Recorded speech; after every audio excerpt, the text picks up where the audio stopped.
नमस्कार दोस्तों वेदों पुराणों में लिखा हुआ है कि पृथ्वी हमारी माता है। हमारी माता है, जिस तरह हमारी माता हम लोगों को पालन पोषण करती है, जीवन देती है और दुख सुख में भाग लेती है, उसी प्रकार हमारी पृथ्वी माता हम लोगों को सारी एक्टिविटी करने के लिए जगह देती है। जैसे एग्रीकल्चर फील्ड, एग्रीकल्चर पूरा सारी एक्टिविटी की सारी डिमांड को पूरी करती है।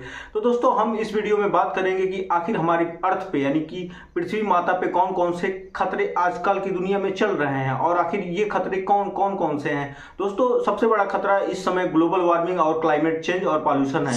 दोस्तों हम लोग इस वीडियो में बात करेंगे कि आखिर ग्लोबल वार्मिंग क्या है, क्लाइमेट चेंज क्या है और पॉल्यूशन क्या है और इससे बचने के कौन कौन से उपाय हो सकते हैं, इससे कितना डिस्ट्रक्शन हुआ है पूरे ऑल ओवर वर्ल्ड में।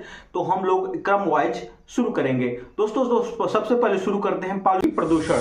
जब कोई हेल्दी इकोसिस्टम में एक निगेटिव सबस्टांस यानी कि हार्मफुल सबस्टांस एंटर कर जाता है एक हेल्दी इकोसिस्टम में, जिसमें से उसमें रहने वाले जीव जंतुओं को अफेक्ट करता है और उन्हें बहुत निगेटिव हाइजीन की तरफ लेके जाता है, उसे हम लोग पॉल्यूशन बोलते हैं। पॉल्यूशन कई प्रकार के हो सकते हैं, जैसे कि एयर पॉल्यूशन हो गया, वाटर पॉल्यूशन हो गया, लाइट पॉल्यूशन हो गया, सॉइल पॉल्यूशन हो सकते हैं। दोस्तों एयर पॉल्यूशन की बात करें तो एयर में जब निगेटिव सबस्टांस जैसे कि CO2, CO और N2O आदि एयर में मिल जाते हैं, जिसकी वजह से इसमें तमाम तरीके के निगेटिव इम्पैक्ट पहुंचाने लगते हैं जीवों को, उसे ही एयर पॉल्यूशन कहते हैं। एयर पॉल्यूशन की वजह से लगभग WHO की माने तो यानी वर्ल्ड हेल्थ ऑर्गेनाइजेशन की माने तो लगभग 7 मिलियन लोग प्रतिवर्ष एयर पॉल्यूशन की वजह से मर जाते हैं, यानी कि उनकी डेथ हो जाती है। दोस्तों एयर पॉल्यूशन की वजह से टीबी, अस्थमा और रेस्पिरेटरी सिस्टम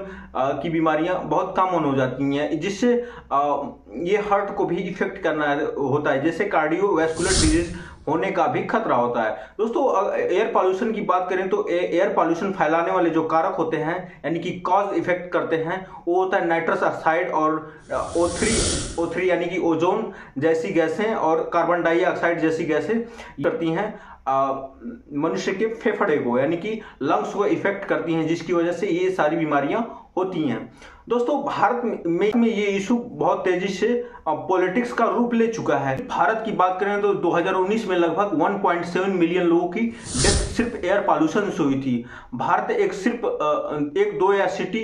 भारत में सिर्फ एक या दो सिटी प्रभावित नहीं है, अफेक्टेड नहीं है, बल्कि ये पूरा भारत ही अफेक्टेड है, क्योंकि दोस्तों 1.4 मिलियन लोग यानी कि सस्पेंडेड पार्टिकल 1.4 बिलियन लोग यानी कि भारत में जितने लोग रहते हैं यानी प्रदूषित हवा में सांस लेते हैं, जिसमें से उनका सबसे बड़ा प्रदूषण कारक है सस्पेंडेड पार्टिकल यानी कि PM 2.5 यानी कि सस्पेंडेड पार्टिकल जो होता है सीधे लंग्स को अफेक्ट करता है, जिससे लंग्स की जैसी बीमारियां हो सकती हैं।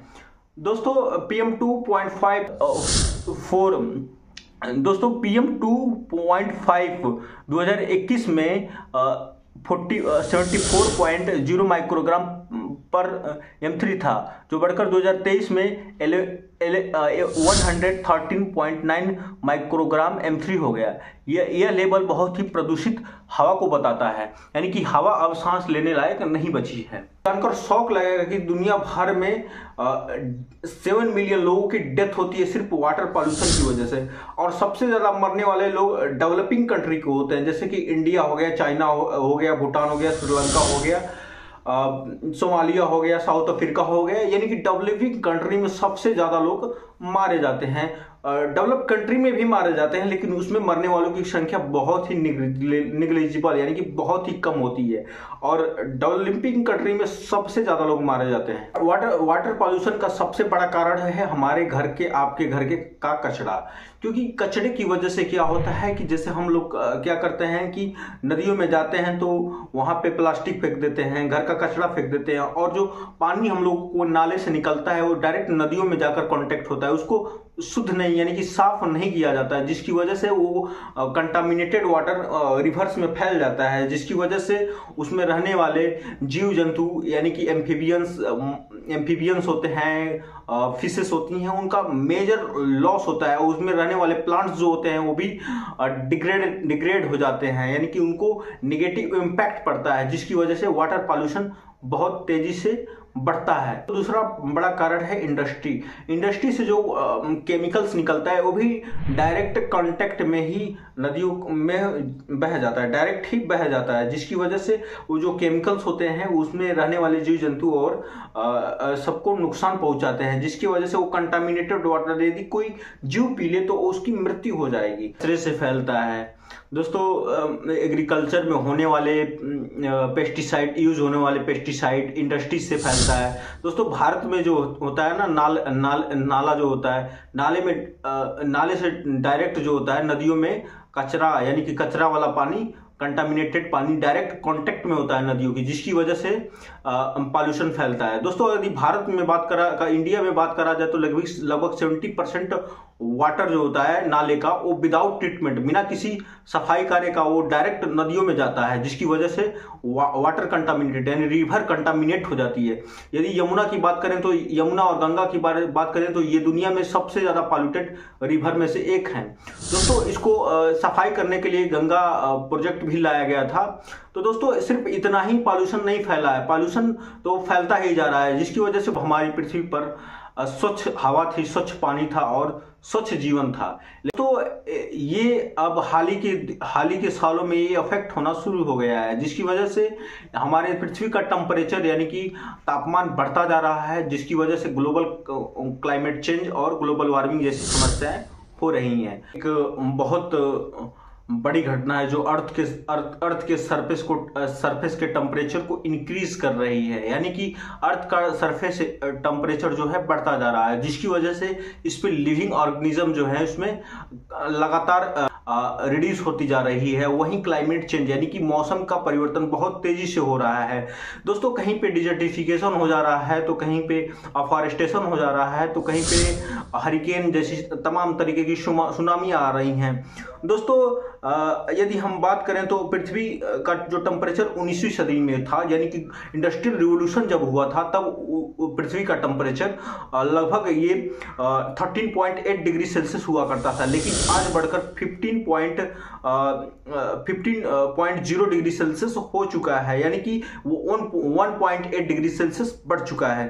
दोस्तों कभी समय हुआ करता था कि पृथ्वी एक हरी भरी और खुशहाल जीवन हुआ करता था, यानी कि हरे भरे जीवन और सुखी जीवन हुआ करते थे, लेकिन अब पृथ्वी का टेम्परेचर बढ़ने की वजह से आर्कटिक रीजन की बात करें तो ये इसका टेम्परेचर बढ़ता जा रहा है, जिसकी वजह से लगभग दुनिया भर की यानी कि 18वीं सेंचुरी से लगभग 40% आइस पिघल गई है।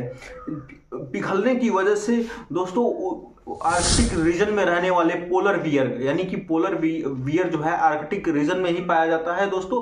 तो उसमें क्या होता है कि वो आर्कटिक रीजन में पोलर बियर को सरवाइव करने में डिफिकल्ट का सामना करना पड़ जा रहा है।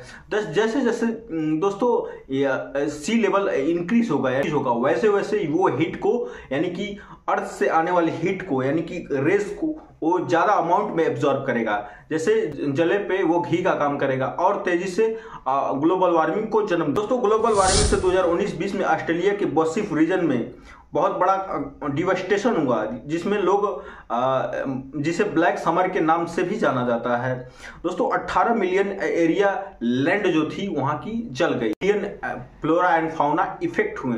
दोस्तों कोरल ब्लीचिंग जो है ग्लोबल वार्मिंग का सबसे ऑलमोस्ट समुद्र में ही पाए जाते हैं, ये समुद्र में ही पाए जाते हैं, खासकर बड़े बड़े ओशन में, जैसे हो गया इंडियन ओशन हो गया, पैसिफिक ओशन हो गया। इसमें बहुत सारे कोरल लिविंग ऑर्गेनिज्म पाए जाते हैं, जिनकी वजह से ग्लोबल वार्मिंग के चलते इनकी ब्लीचिंग बहुत फास्ट हो रही है।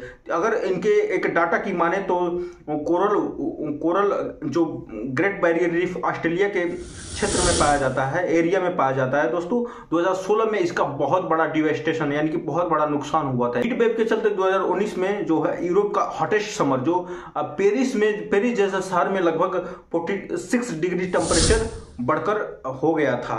दोस्तों 2003 में यूरोप में एक हीट वेव आई जिसमें से लगभग 70,000 लोगों की डेथ हो गई। दोस्तों ग्लोबल वार्मिंग सिर्फ जंतुओं को ही नहीं बल्कि इंसानों पर इफेक्ट कर रहा है, जैसे कि इससे बीमारियां भी होती हैं, जैसे हीट वेव आती है तो लोगों को डिहाइड्रेशन हो जाता है, मलेरिया और डेंगू जैसे और जीका वायरस और कोरोना जैसे महामारी को भी पैदा करता है। फूड वाटर स्कैरसिटी भी होने लगती है, क्योंकि यदि क्लाइमेट, तो जाहिर सी बात है क्लाइमेट चेंज होगा, यानी कि मौसम में परिवर्तन आएगा।